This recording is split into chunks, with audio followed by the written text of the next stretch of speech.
Hi, I'm Danny with Tax 29 Tax Service. And I'm Andy. You know, Danny, the prices of everything keeps going up and up. Inflation. Well, at Tax 29, we said enough. We're keeping our pricing structure the same this year as what we had last tax season.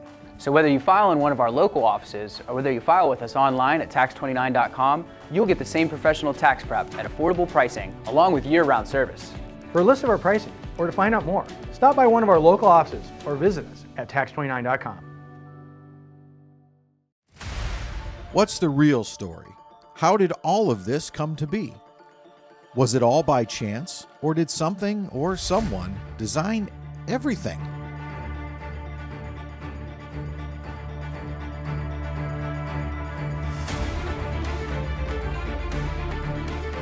Join us as we learn from our host, William Henry, and discover that the story of the Earth and our universe is really his story.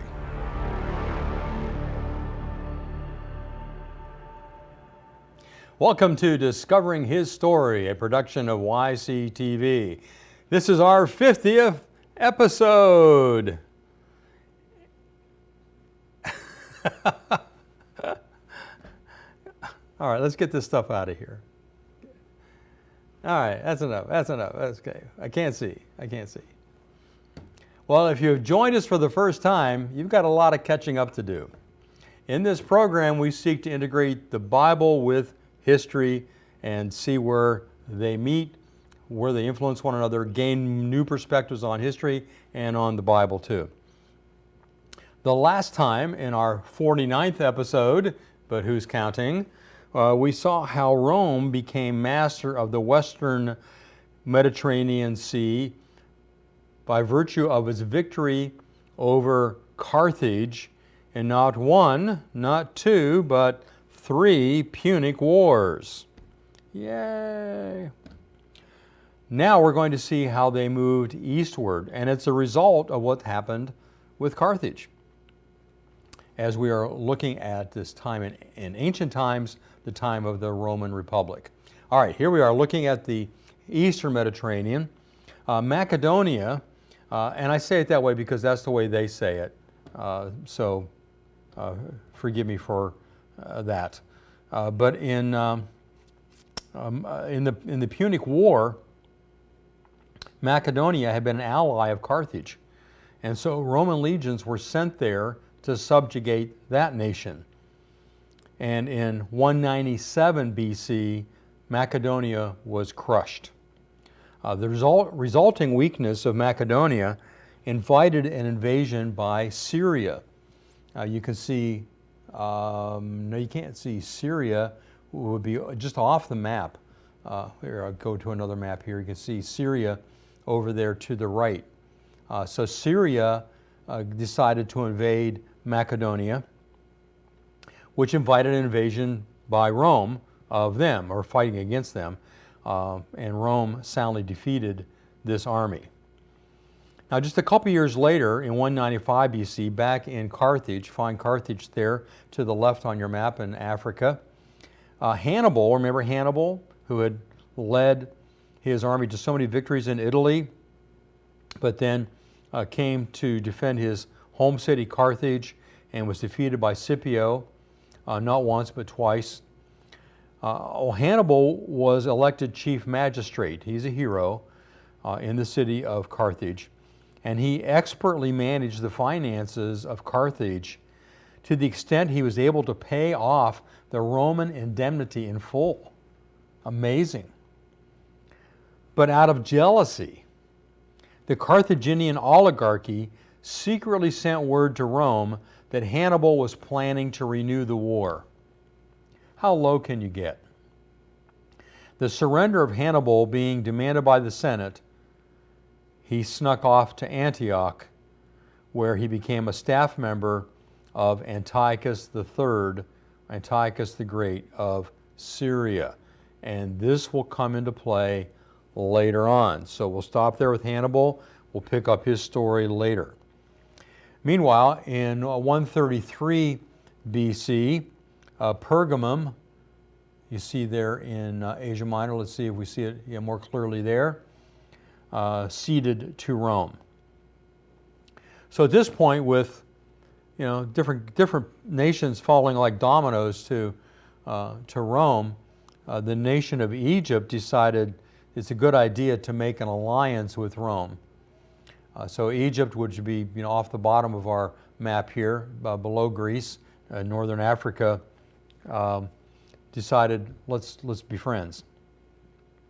And so with this, Rome gained control of the former Greek Empire of Alexander and thereby the Eastern Mediterranean. Initially, self-government was permitted in these conquered places, but constant uprisings caused Rome to reorganize these areas into provinces ruled by appointed governors.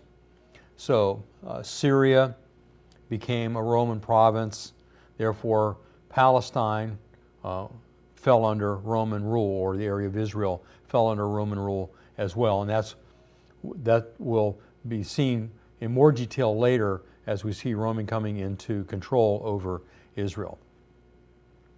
Now let's go back to Rome itself and see some problems that occurred there as we see Rome's decline into a dictatorship. There were problems within the Republic. The greatest military burden and economic hardships fell upon the small farmer, as it often does. Slave-grown corn from Sicily, Sardinia, Spain, and Africa flooded Italy, reducing the price of domestic grains below the cost of production and marketing. The wars also brought many more slaves, decreasing the availability of jobs and the wages of whatever jobs existed. Upon their return from war and unable to meet the financial demands of paying for upkeep or back taxes, many of these former farmers, now soldiers, sold their land to the government or to wealthy senators, moving to the city to look for work. This led to the growth of large farms owned by the aristocracy, the senators. Many of these peasant-turned soldiers, once experiencing the world, had no desire to engage in the lonely labor and unadventurous chores of the farm. Hopeless, they moved to the city and turned to the government for help. In the city, the peasant could watch without cost the exciting games of the amphitheater, receive cheap corn from the government, sell his vote to the highest bidder or promiser, and lose himself in the impoverished and indiscriminate mass. But no assistance was forthcoming, for the tribal assembly had lost power during the Punic Wars to the strong leadership of the Senate. The plight of the poor provided opportunities for increased prosperity for already wealthy landholders, many of them senators. Pleas for reform went unheeded. Corruption in Rome in the government spread then to the provinces. The system of tax collection through publicans provided much opportunity for abuse, as I'm sure you are familiar. Publicans would pay to get their job and then use their job to increase their own coffers as well as that of Rome. There was some efforts at reform which failed. There were some champions of reform, which were the Gracchi brothers. Son-in-law of Scipio Africanus, Tiberius Gracchus became the spokesman for the common man, proposing changes in Rome's land policies. He had two. He said conquered lands ought to be divided among the poor. Secondly, public land controlled by one person should be limited. Cut down on these huge farming conglomerations owned by one person. When Tiberius tried to be reelected as a tribune, angry senators beat him to death with the leg of a chair. His body and that of 300 followers were thrown into the Tiber River. His brother, Gaius Gracchus, became tribune, and sought to carry on his brother's land reform measures. He had won the admiration of all groups by the integrity of his conduct and the simplicity of his life. His passionate speaking made him the greatest of Roman orators before Cicero. He also wanted government to sell grain at low prices to the poor. He brought reform that benefited all classes, but in his second term, he extended democratic principles too far. After he was turned out of the assembly, the Senate proceeded to undo all that Gaius and his brother had accomplished. Members of the Senate attacked Gaius and his followers. When he was overtaken on the other side of the Tiber, Gaius ordered his servant to kill him. The slave obeyed and then killed himself. A friend cut off Gaius's head, filled it with molten lead, and brought it to the Senate, which had offered a reward of its weight in gold. Of Gaius' supporters, 250 fell in the fight. 3,000 more were put to death by senatorial decree. A carefully planned riot had resulted in the death of Gaius. So reform failed, which then leads us to the First Civil War. The cause of the war was rivalry between the tribal assembly and the Senate. The course of the war was this. In 113, two Germanic tribes, the Cimbri and the Teutones, attacked, rolling down through Germany in a frightening avalanche of covered wagons. 300,000 fighting men with their wives, children, and animals. They were tall, fearless, and strong, so blond that the Italians described the children as having the white hair of old men. Meeting a Roman army, they destroyed it and then crossed over the Rhine River and defeated another Roman army. Pouring into southern Gaul, they overcame another 3 Roman armies, leaving 80,000 legionnaires and 40,000 camp followers dead on the field. Rome was terrified. A new champion of reform, Marius, arose as a military leader and hero to meet the threat. He created a professional army, allowing the poor and landless long-term enlistment and the promise of the spoils of war, so they were offered land and money. This brought supreme devotion to their commander. Marius was able to defeat the greatly superior Germans, killing or capturing 100,000 at the place today called Aix, A-I-X, in 102 BC, and killed almost all of them at Vercellae in 101 BC. He served as consul 7 times in 21 years. Colonial lands were bestowed upon the recent veterans, and the price of state-doled corn was drastically reduced. So finally, a man was able to bring reform to Rome. In 88 BC, the Senate chose his rival Sulla, however, to put down an uprising in Asia Minor. The assembly countered this by compelling the 69-year-old Marius to come out of retirement. This initiated a civil conflict.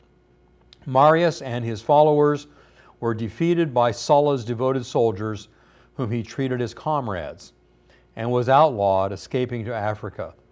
Sulla was described as a jolly companion and a generous friend, devoted to wine, women, battle, and song. Thinking the trouble over, Sulla proceeded to Asia Minor. But Marius returned, murdering the senators who opposed him. All of Sulla's friends were slain and his property confiscated. He was deposed from his command and declared a public enemy. A month after being chosen consul for the 7th time, Marius died in 86 BC. Sulla returned. Sulla had himself declared dictator by the Senate and set about to reorganize the Roman government. Two of the laws had a lasting effect. The Senate was granted supreme power, and no man could be consul unless he had served in the Senate for 8 years. To ease the influx of poor Italians into Rome, Sulla suspended the state distribution of corn and dispersed land to 120,000 veterans. Another act of generosity was evidenced by Sulla's sparing of the son and nephew of his enemies. The son and nephew of his enemies after he had been nominated for death. Who was this son and nephew? His name was Gaius Julius Caesar. The result was, with the power of the Senate firmly established, Sulla resigned as dictator after 2 years. He died a year later. His self-dictated epitaph read, "No friend ever served me, and no enemy ever wronged me, whom I have not repaid in full." That leads us to a second civil war. The cause was corruption. Corruption was extensive. Economic and political crises made people willing to exchange their freedom for temporary relief embodied in ambitious men. Antiquity had never known so rich, so powerful, and so corrupt a government, one person has said. The course of it was that there were two commanders under Sulla who competed for power. One was named Crassus. He was one of the richest men in Rome. He was a greedy man, purchasing at a low price the lands of those who were condemned and then selling them at a handsome profit. Plutarch said of him, "He was strong because he was popular and because he was feared, particularly because he was feared." Many in Rome were in debt to Crassus, thus giving him a weapon to influence Roman affairs. He acquired military glory by defeating the slave revolt of a man maybe you've heard of, Spartacus. The other commander under Sulla was Pompey. He was a military commander who had turned Asia Minor, Syria, and Palestine into Roman provinces. He also rid the Mediterranean of pirates. But his outstanding fault was vanity, and he was supported by the Senate. Popular support began to gather for a young man by the name of Julius Caesar. He had undertaken ambitious projects to win the public favor. Earlier in his life, he had been captured by pirates who intended to extract 20 talents if it was gold, that would be $22,320,000 today. If the talents were silver, it would be $215,200 for it, and that's how much the pirates were demanding for his release. Well, Julius Caesar reproached them for underestimating his value. He said, "You're asking too little. I'm more important than that." Can you imagine? And he volunteered to give them 50 talents. Having sent his servants to raise the money, he amused himself by writing poems and reading them to his captors. They did not like them. He called them dull barbarians and promised to hang them at the earliest opportunity. When the ransom came, he hurried to Miletus, engaged vessels and crews, chased and caught the pirates, recovered the ransom, and crucified them. But being a man of great clemency, he had their throats cut first. Julius Caesar, because of his projects, had the support of the common people. All of them wanted to rule, but none had sufficient power to assume complete control. Crassus had the money. Pompey had the support of the Senate. Julius Caesar had the favor of the common people. And in 60 BC, they formed an alliance called the Triumvirate to rule Rome together.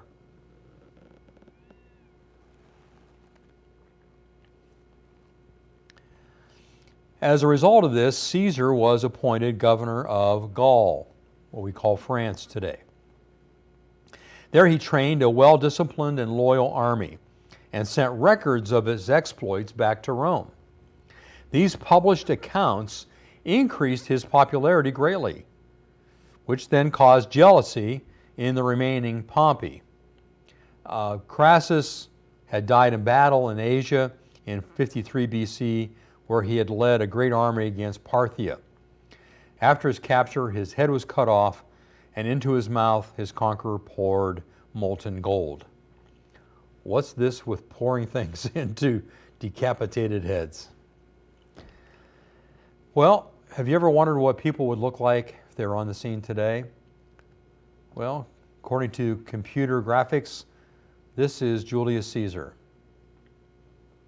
Pretty good likeness to his statue, I would say. Well, fearful of Caesar, the Senate ordered him to return to Rome and to disband his army.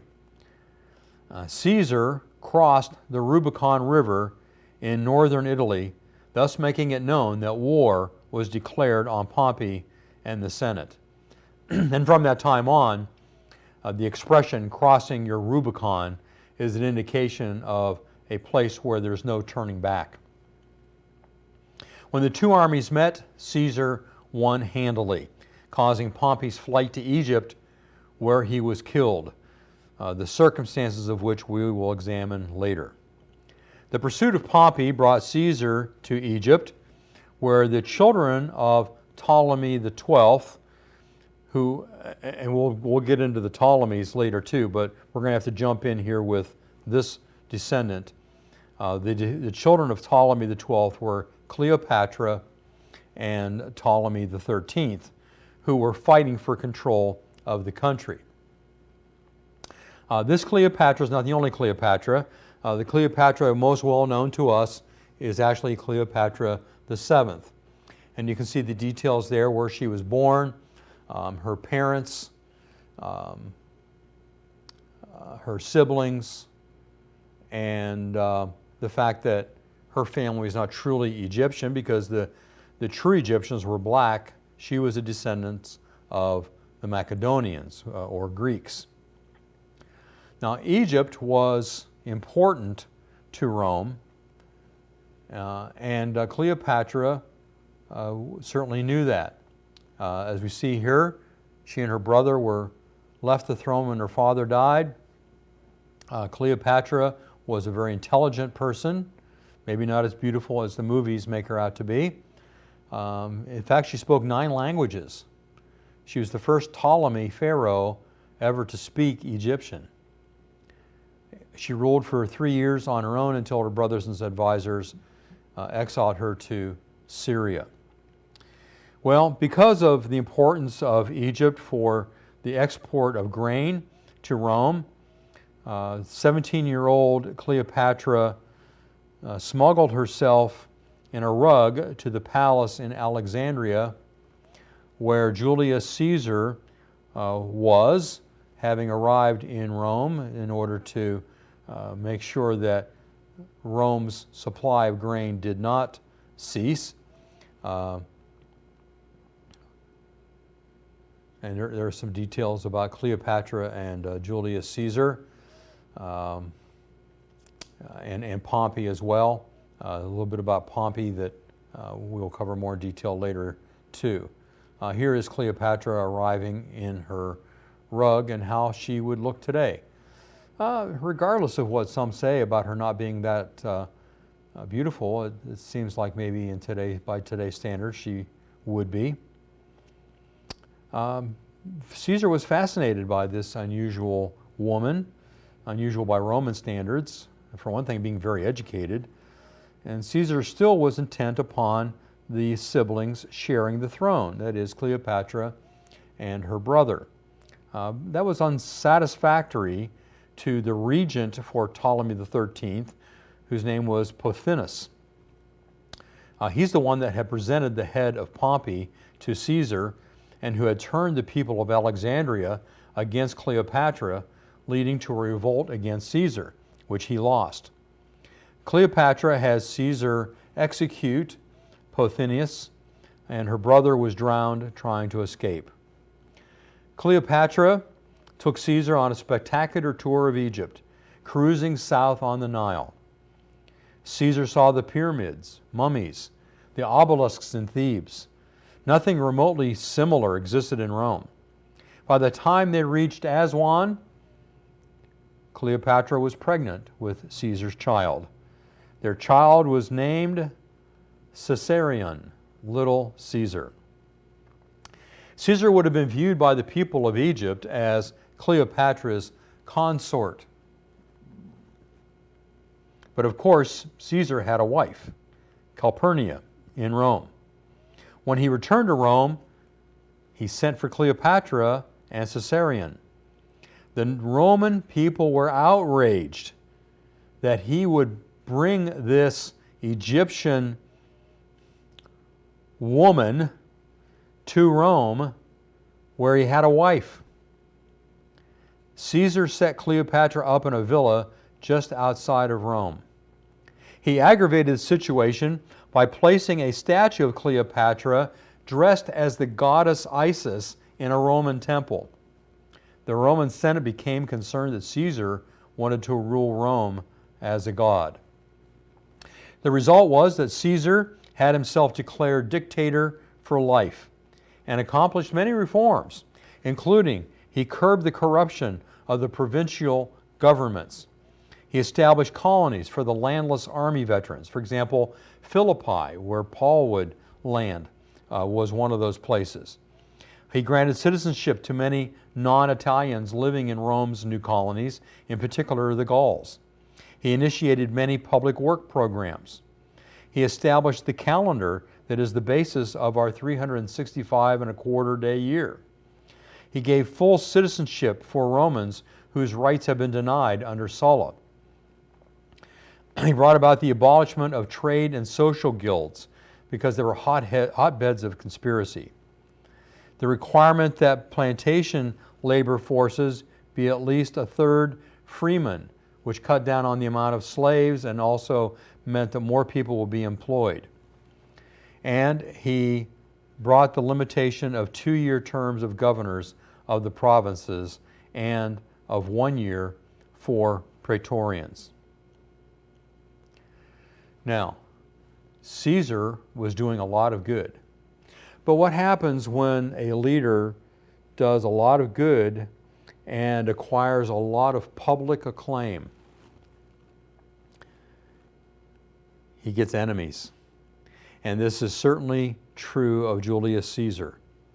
And as you know, a group of them are going to gather on the steps of the Senate in 43 BC.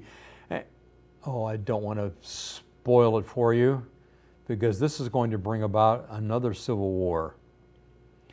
And so next time on Discovering His Story, we're going to return to Rome, to the steps of the Senate, on the Ides of March, as you may have heard, to see a grand event that will change the course of history. I hope you'll come back and see us. And if you haven't watched the other 49 episodes, go to our archives and begin at the beginning of Discovering His Story.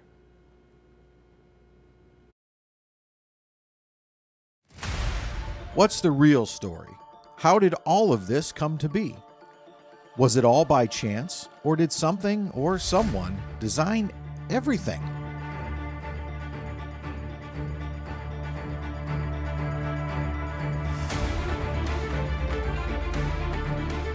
Join us as we learn from our host, William Henry, and discover that the story of the Earth and our universe is really his story.